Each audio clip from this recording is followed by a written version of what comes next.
నమస్తే, welcome to JLTV 7 news. భారీ మెజారిటీతో గెలుపు దిశగా పయనిస్తున్న వరపుల సుబ్బారావు పత్తిపాడు నియోజకవర్గం రౌతులపూడి మండలం ములగపూడి గ్రామంలో టీడీపీకి రాజీనామా చేసి వైసీపీలో చేరిన 100 కుటుంబాలు. సుబ్బారావు గారి నామినేషన్ వేయించిన సందర్భంగా ఆయనకు ములగపూడి గ్రామ ప్రజలు మద్దతుగా నిలబడ్డారు. వైసీపీ పాలనలో ములగపూడి గ్రామంలో జరిగిన లోకల్ బాడీ ఎలక్షన్లో టీడీపీ పార్టీ నుంచి సర్పంచ్, ఎంపీటీసీలకు ఈవేళ పార్టీలో జాయిన్ అయిన వీరి మద్దతుతో భారీ మెజారిటీతో గెలిచి ఉన్నారు.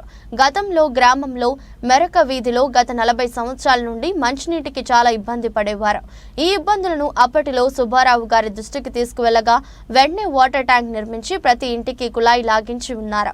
అలాగే గ్రామంలో మెట్ట ప్రాంతం వలన సాగునీటికి సమస్య ఎదుర్కొంటున్నామని తెలపగా ఆయన వెంటనే స్పందించి సుమారు 200 వ్యవసాయ బోర్లు వేయించి సోలార్ పంపు నెట్లో బిగించి విశాఖపట్నం ఏపీ DCL CMD ద్వారా ప్రారంభించి ఉన్నారు. సుబ్బారావుకి మద్దతు తెలుపుతూ గ్రామానికి చేసిన మంచి పనులను అభివృద్ధిని చూసి యువత అందరూ ఆలోచించుకొని ఇలాంటి వ్యక్తిని చట్టసభలకు పంపాలని నిర్ణయించుకొని ప్రతిపాడు నియోజకవర్గ వైఎస్ఆర్సీపీ ఎమ్మెల్యే అభ్యర్థి వరపుల సుబ్బారావు సమక్షంలో ఎమ్మెల్సీ అనంతబాబు భరోసాతో లవుడు శ్రీనివాసరావు ఆధ్వర్యంలో రౌతులపూడి మండలం ములగపూడి గ్రామం నుంచి గుడివాడ శ్రీనివాస్ వార్డు సభ్యులు సుమారు 100 కుటుంబాలు టీడీపీని వీడి వైఎస్ఆర్సీపీలో చేరారు. వీరందరికీ కండువా కప్పి పార్టీలోకి ఆహ్వానించిన ప్రతిపాడు నియోజకవర్గ వైఎస్ఆర్సీపీ ఎమ్మెల్యే అభ్యర్థి వరపుల సుబ్బారావు. ఈ కార్యక్రమంలో గ్రామ నాయకులు లవుడు సత్యనారాయణ, కొర్రోప్రోలు, ఏసుబాబు, కార్యకర్తలు, అభిమానులు పాల్గొన్నారు.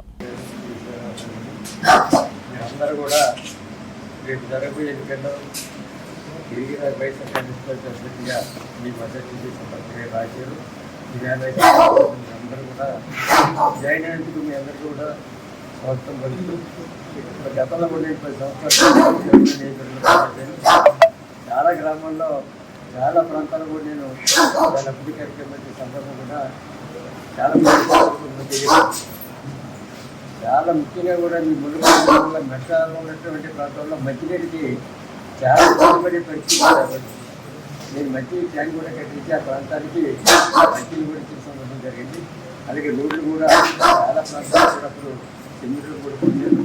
చాలా విధాలుగా కూడా గ్రామాన్ని అభివృద్ధి కూడా తెలియజేస్తున్నాను. ఇలాంటి జగన్మోహన్ రెడ్డి గారు చాలా సంక్షేమ కార్యక్రమాలు చాలా చక్కగా చేసి ప్రజలకు అభిమాన విధానంలో కూడా ఆయన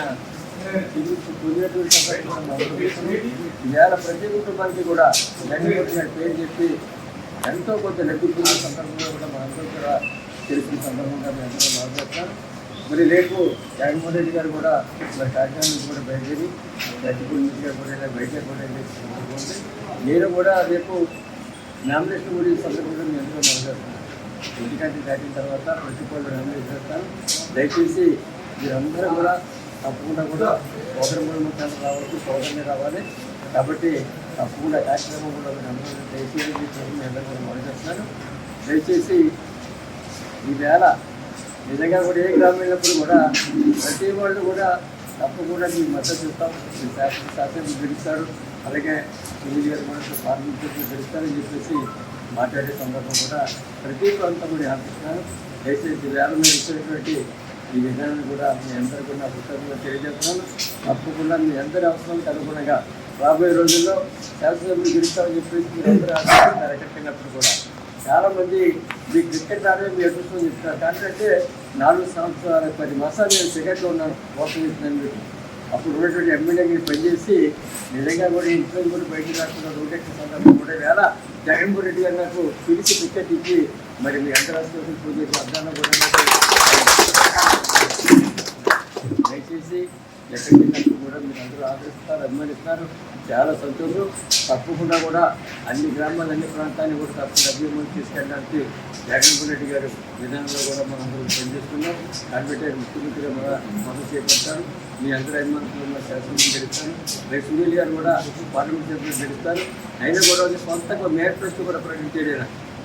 ఈవేళ నా పార్లమెంట్ నియోజకవర్గంలో గ్రామాలు తీసుకుని ఒక్కో గ్రామానికి నా సొంత నిధులు రూపాయల దగ్గర వెచ్చించి ఆ గ్రామాన్ని అభివృద్ధి తీసుకెళ్ళాలని నా ఒత్తిడి ప్రయత్నం చేస్తానని చెప్పేసి పార్లమెంట్ సభ్యులు సునీల్ గారు చెప్పడం జరుగుతుంది. అలాగే చదువుకునే పిల్లల గురించి కూడా కొన్ని కార్యక్రమాలు చేసే విధానం కూడా ఆయన తెలియజేసింది మన విషయం. కాబట్టి దయచేసి పాపం 3 సార్లు ఆయన కూడా ఓడిపోయాడు. తిరిగైన పార్లమెంట్ సభ్యులు మనం గెలిపించుకోవాలి. మన పార్లమెంటు నియోజకవర్గం 2 విధాలు కూడా అభిమానులు తీసుకెళ్ళడానికి ఆయన సహకారం కూడా మనందరూ పొందాలని చెప్పేసి మీ అందరూ కూడా మనం చేసుకుంటూ ఎప్పటికీ చాలా కాన్సెప్ట్ అయింది. చాలా సంతోషం. మీరందరూ కూడా